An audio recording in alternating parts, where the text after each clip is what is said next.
You ask Tiger to solve. This deals with linear equations with one unknown. The final result is x equals 4. Let's solve it step by step. Simplify the expression. Simplify the arithmetic.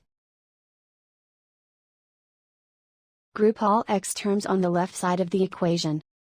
Add 2x to both sides. Group like terms. Simplify the arithmetic. Group like terms. Simplify the arithmetic. Group all constants on the right side of the equation. Subtract 6 from both sides. Simplify the arithmetic.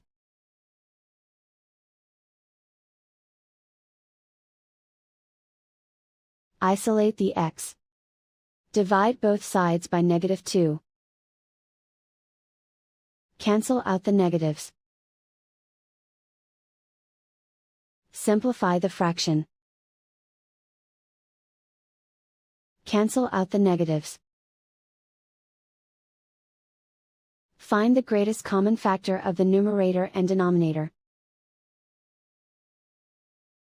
Factor out and cancel the greatest common factor. And so the final result is x equals 4.